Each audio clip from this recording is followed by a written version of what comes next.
सतनाम वाहिगुरु जी दा खालसा वाहिगुरु जी दी फतेह। गुरु नानक देव जी ने बनारस में रहकर बहुत ज्यादा धर्म प्रचार किया। वहां एक धर्मशाला बनवाई, सत्संगत की स्थापना की। एक दिन अलग अलग पंथों को मानने वाले लोग वहां पर इकट्ठे हो गए।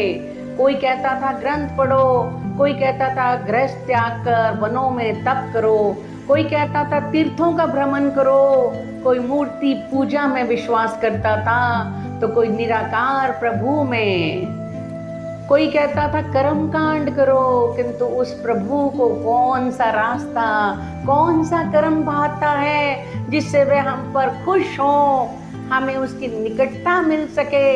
गुरुजी ने उत्तर दिया, अवर्ण औखद तंत न मनता, हर हर सिमरन किल विक हंता। आसा महल्ला 1 पृष्ठ संख्या 416। प्रभु का संबंध मन से है, शरीर से नहीं। शरीर तो नाशवान है, अति आध्यात्मिक दुनिया में इसका महत्व गौण है। हम जो भी धार्मिक कार्य करें उसमें मन चित्त को सम्मिलित करना जरूरी है। इसलिए हमें निराकार प्रभु अर्थात रोम रोम में बसे राम को सुरत सिमरन से ही आराधना चाहिए। इसके लिए किसी कर्म कांड आडंबर की जरूरत ही नहीं। ये सब कार्य हमें गृहस्थ आश्रम में रहकर अपने कर्तव्य पालन करते हुए नित्य प्रति करना चाहिए। यही वास्तविक धर्म है जिसके अंतर प्रभु प्राप्ति संभव है। बनारस नगर संतों महापुरुषों के लिए हमेशा से मशहूर रहा है। वहां पर समय समय पर भक्तजन भक्ति का प्रचार प्रसार करने आते थे, जिनमें खास थे रामानंद जी, परमानंद जी, कबीर जी, रविदास जी।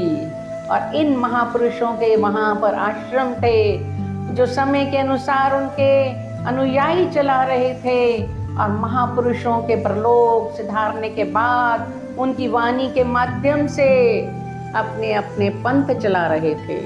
गुरु जी की विचारधारा में समानता देखकर सभी उनसे मिलने आते और अपने विचारों का आदान प्रदान करते।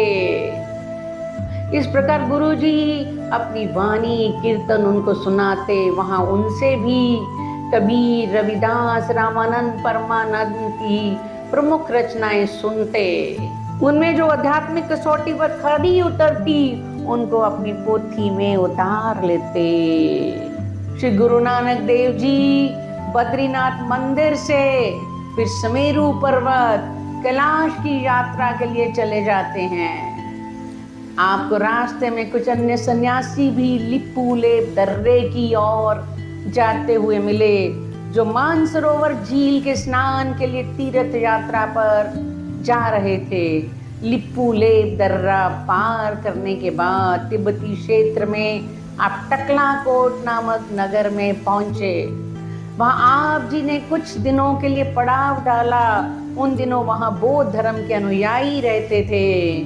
वे लोग आपके युक्तिपूर्ण तर्क संगत विचारों से बहुत प्रभावित हुए, इसलिए निकटता होते देर नहीं लगी। जैसे ही संबंध अच्छे हुए, गुरुजी ने उनके सामने सुमेरु कैलाश पर्वत पर चढ़ने का अपना विचार रखा। उन्होंने अपने पर्वतारोही विशेषज्ञ दल को गुरुजी के साथ भेंट करवाई। वे सुमेरु पर्वत पर चढ़ने लगे। के साथ साथ काली नदी के किनारे किनारे चलते हुए तवा घाट नामक स्थान से होकर जाते थे, तथा दूसरा रास्ता था बद्रीनाथ होते हुए मानसरोवर जाता था। इसी पर्वतमाला से सिंधु नदी का उद्गम भी होता है। जब गुरुजी अपने साथियों के साथ वहां पहुंचे तो उस पर्वत के विशेष गुफाओं में कुछ तपस्वी मिले जो अपने को गुरु गोरखनाथ के शिष्य मानते थे। उनका वहां एकांतवास में तप करने का मुख्य उद्देश्य योग साधना द्वारा रिद्धि सिद्धि प्राप्त करना था, ताकि चमत्कारी शक्तियां प्राप्त करके वे संसारिक लोगों से अपनी मान्यता करवाएं। वे लोग अपने यहाँ गुरुजी को देखकर आश्चर्यचकित हुए। वे उनसे प्रश्न करने लगे, युवक तुम यहाँ पर किस शक्ति के द्वारा पहुंचे हो, क्योंकि इस दुर्गम स्थान पर आम आदमी का पहुंचना कठिन है। उसके उत्तर में गुरुजी ने कहा, हमारे पास तो केवल उस प्रभु का एकमात्र सहारा है, कोई अन्य साधन तो है नहीं। इस उत्तर से योगी बुखला उठे, वे सोचने लगे वह युवक उन्हें बना रहा है। रहस्य को जानने के लिए उन्होंने गुरुजी से एक विचार गोष्ठी का आयोजन किया, क्योंकि वे जानना चाहते थे इतनी छोटी उम्र में इतनी प्रतिभा, इतना साहस उन्होंने किस प्रकार प्राप्त किया, जबकि उन्होंने कई वर्षों के घोर तपस्या करने पर कुछ एक नाम मात्र आत्मिक शक्तियों की प्राप्ति की थी। योगियों की इस मंडली में लोहारिया, चरपट, भंगरनाथ, संदरनाथ, गोपीचंद, हनीफे इत्यादि प्रमुख सदस्य थे। लोहारिया योगी ने गुरुजी से पूछा, आपका क्या नाम है, कौन सी जाति से संबंध रखते हो? गुरुजी कहने लगे, मैंने अपने अस्तित्व को ही मिटा दिया है, इसलिए जब मेरा नाम शून्य हो गया है तथा मेरी जाति कोई नहीं, क्योंकि मैं वर्ण भेद को मानता ही नहीं, मेरे लिए सारी मानव जाति एक है। इस पर योगी कहने लगे, ठीक है, चलो आप अपने विषय में कुछ नहीं बताना चाहते तो ना सही, परंतु ये तो बताओ इन दिनों मृत्यु लोक संसार में जन जीवन किस प्रकार चल रहा है। उत्तर में गुरुजी ने कहा, आप अपना कर्तव्य भूलकर या पर्वतों की कंदराओं में छिपे बैठे हो, जबकि आपको पीड़ित जनसाधारण के उद्धार के लिए प्रयत्नशील होना चाहिए। जब आपने मानव समाज से नाता तोड़ ही लिया है तो उनके लिए चिंतित क्यों हो रहे हो? इस उत्तर में योगी बहुत झेपे, परंतु फिर से अनुरोध करने लगे, कुछ तो बताओ। इस पर गुरुजी ने कहा, कली कांति राजे का साई, तरम पंख करी उड़ारिया, कुड़ अमावस सच चंद्रमा, दिसे नहीं कह चढ़िया। राग माज अंग 145। मृत्यु लोक में इस समय शासक वर्ग तो कसाई का रूप धारण करके अधर्म के कार्यों में संलग्न है, प्रजा का शोषण हो रहा है, हर स्थान में झूठ का बोलबाला है, सच रूपी चंद्रमा कहीं दिखाई ही नहीं देता। इस पर लोहारिया योगी ने फिर प्रश्न किया, फिर आपने हमारी तरह संन्यास क्यों ले लिया? कारण बताओ तथा किस वस्तु की खोज में आप यहाँ आए हो? किस कारण ग्रह तजियो दासी, किस कारण हो पेख निवासी, किस वक्खर के तुम वंजारे, क्यों करे साधु लंघाओ पारे। राग रामकली अंग 939। उत्तर में गुरुजी कहते हैं, गुरमुख खोजन पए उदासी, दर्शन कहताई पेख निवासी, साच वखर के हम वंजारे, नानक गुरमुख उतर से पारे। राग रामकली अंग 939। गुरुजी कहते हैं, मैं तो सत्य का खोजी हूँ, अतः जब प्रभु दर्शन के लिए मन में वैराग पैदा हो गया तो विवेक बुद्धि वाले महापुरुषों से राय करके यहाँ चला आया हूँ। वास्तव में मैंने गृहस्थ का त्याग किया ही नहीं। ये सुनकर चरपट योगी बोला कि फिर आपका क्या विचार है, किस विधि से भवसागर से पार उतारा हो सकता है? दुनिया सागर दुतरो कहिए, क्यों करे पाए पार। चरपट बोले उद्धू नानक, देहो सच्चा विचार। राग रामकली अंग 938। इस पर गुरुजी बोले, जैसे जलमई कमल निरालम, मुर्गाई नैसाने, सुरत सबद भव सागर तरिए, नानक नाम वखाने। रही एक दिए को मनवस्या, आशा माओ निराशो, अगम अगोचर देखे दिखाए, नानक ताका दासो।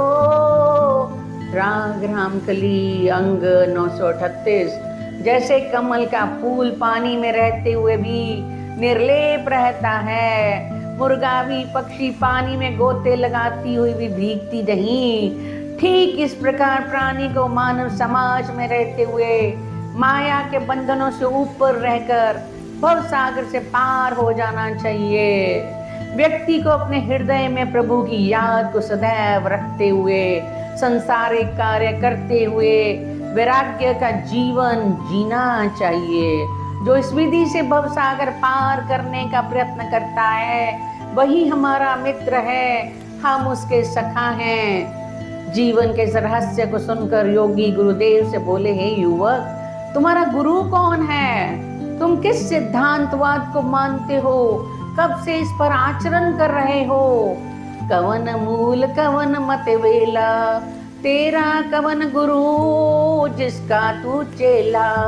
राग रामकली अंग 942। इसके उत्तर में गुरुजी कहने लगे, जब से वायुमंडल की उत्पत्ति हुई है तब से मैं अपने सद्गुरु की विचारधारा का अनुयायी हूँ। मैंने शब्द को गुरु मानकर धुनी को सूरत में आत्मसात कर लिया है। पवन आरंभ सतगुरु मति बोला, सबद गुरु सुरती तुनी चेला। राग रामकली अंग 943। ये उत्तर सुनकर योगी फिर गुरुजी से कौतूहलवश पूछते हैं, आपने सहज जीवन की प्राप्ति इस छोटी सी उम्र में कैसे की है, जबकि हम लंबे समय की हठ साधना करने के पश्चात भी मन की भटकन से मुक्ति नहीं पा सके? मन की चंचलता पर विजय प्राप्ति की आपकी क्या युक्ति है? उत्तर में गुरुजी कहने लगे, अंतर शब्द निरंतर मुद्रा, हाउ मैं ममता दूर करी, काम क्रोध अहंकार निवारे, गुरु के शब्द सुसमझ परी, खिंता बनेली भरपूर रहया, नानक तारे एक हरि, साचा साहब साची नाई, परखे गुरु की बात खरी। राग रामकली अंग 939। मैंने अपने मन को गुरु शब्द द्वारा नियंत्रण में कर लिया है, जिससे अब पांचों विकार मुझे नहीं सताते। यदि आप भी ऐसा चाहते हैं तो इस अडंबर भरे भेष, सामग्री, मुद्रा, खिंथा, पनेली इत्यादि त्याग कर गुरु की सीख पर जीवन यापन करना सीख लें। ये वचन सुनकर योगी आपस में विचार करने लगे, युवक नानक देव बहुत प्रतिभावान है, इसको पराजित करना आसान नहीं है। यदि किसी युक्ति से इसे छल लिया जाए, हो सकता है ये हमारा योग मत धारण कर ले। यदि ऐसा हो जाता है तो हमारे मत को इस प्रतिभावान युवक के माध्यम से पूरी दुनिया में फैलाने में सहायता मिलेगी। इसलिए उन्होंने इस कार्य के लिए एक योजना बनाई। जब गुरुजी के साथ ही भोजन व्यवस्था करने के लिए गए, तभी उन्होंने गुरुजी से अनुरोध किया, हे बाले, हमारे लिए कष्ट करो, सामने वाले कुंड तालाब से इस कमंडल में जल ले आओ। जब कमंडल लेकर गुरुजी वहां पहुंचे तो कुंड में अमूल्य रतन, हीरे, मोती भरे हुए थे, परंतु गुरुजी वहां से खाली कमंडल लेकर लौट आए। योगी पूछने लगे कि वहां पर उन्होंने क्या देखा। इस पर गुरुजी कहने लगे, वहां अमूल्य रतन बिखरे हुए हैं, परंतु मैं तो पानी लेने गया था, सो खाली कमंडल ले आया हूँ। वास्तव में ये रतन मेरे किसी काम के नहीं। ये उत्तर सुनकर योगियों का सारा अभिमान चूर चूर हो गया, क्योंकि वे तो गुरुजी को माया जाल में फंसाना चाहते थे। परंतु गुरुजी के व्यंग्य ने उनका पर्दाफाश कर दिया, क्योंकि वह रतन उनकी ही करामात थी।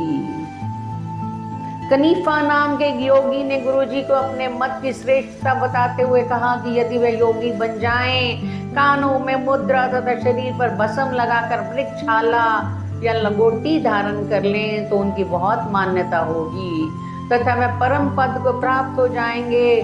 परंतु गुरुजी ने उत्तर दिया, एको चीरा जाने जोगी, कलप माया ते पए अरोगी। भाव ये कि उन्होंने कानों में छेद करने की जगह दिल में छेद किया है, जिससे उनके हृदय की लालसा खत्म हो गई है और वह माया मोह के रोगों से मुक्त हो गए हैं। इस पर संगरनाथ योगी कहने लगे कि प्रभु प्राप्ति के लिए गृहस्थ त्याग कर योगी बनना जरूरी है।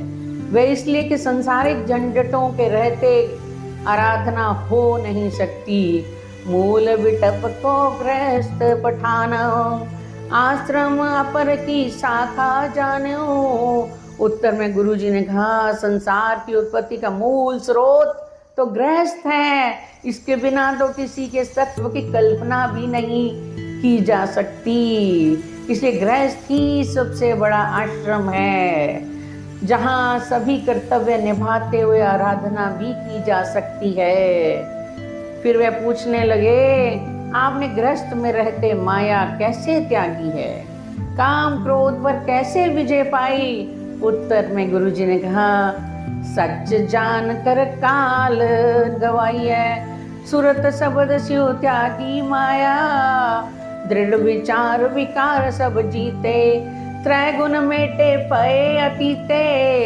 कई नानक सुन संदर नाथ, आउन जान हुक्म प्रभु साथ। गुरुजी ने कहा, मैंने सत्य की आराधना करके मृत्यु के भय से मुक्ति पाई है तथा सूरत को शब्द के संग लीन करके माया पर विजय पाई है। मन के दृढ़ संकल्प से विकारों पर विजय पाई है। इन तीन शुभ गुणों को धारण करने मात्र से मन से वैरागी बन गया हूँ, परंतु ये सब उस प्रभु की कृपा दृष्टि से हुआ है। इस सिद्धांत को सुनकर योगी कहने लगे कि आपने जो कहा है हमने पहले कभी सुना या पढ़ा नहीं, इसलिए आपके विचार तो क्रांतिकारी जान पड़ते हैं, जिससे समाज में हलचल उत्पन्न हो सकती है। गुरुजी कहने लगे, योगियों, आप लोग हठ योग त्याग कर मुझ जैसा सहज जीवन जीना शुरू कर दो, तो त्रिसूत्री कार्यक्रम से सामाजिक जीवन जीकर हर्ष उल्लास का आनंद सदैव उठा सकते हो, जिससे आपका तेज प्रताप बढ़ेगा। सच नाम जब के तुम देखो, दामन तैवडम के, मानो दत्त जत कही नानक, कटकट साहब चमके। जन्म साखी योगी पूछने लगे, आप संतुष्ट हैं जिससे आपका अंतःकरण शांत निर्भीक निश्चल सा जान पड़ता है, परंतु हमें कड़ी साधना के बाद भी ऐसी अवस्था प्राप्त नहीं हुई। आप इसका रहस्य बताएं। पाना मन चाक कर सादा, त्रिपत पए स्त्री गुरु प्रसादा। जन्म साखी गुरुजी ने उत्तर दिया, मैं प्रभु के प्रत्येक कार्य को खुशी से स्वीकार करता हूँ और कभी भी उसके कार्य में हस्तक्षेप नहीं करता।